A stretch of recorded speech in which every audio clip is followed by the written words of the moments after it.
Claudia Verburgt with Abbervail Lightning.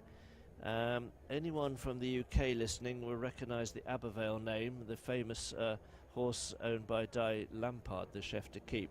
And talking to them earlier, this is a full sister to Abbervail Dream.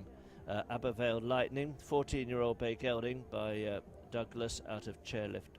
So Claudia Verburgt now.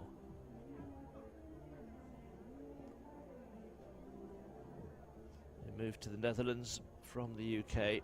Oh, that's gone. Some 6 years ago. Now based permanently in the Netherlands.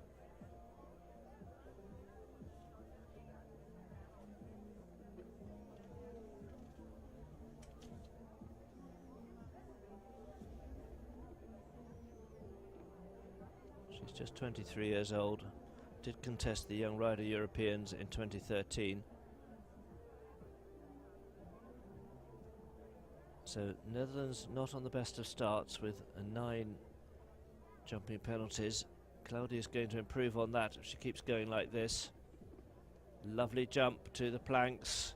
Keep your cool. As she goes to that big oxer, makes a great shape over that as well. It's a 4 penalty round. Big improvement from young Claudia there for Team Netherlands. Should be pleased with that, I'm sure. Just got a little caught out with the striding from the triple bar to the one stride upright double at 5.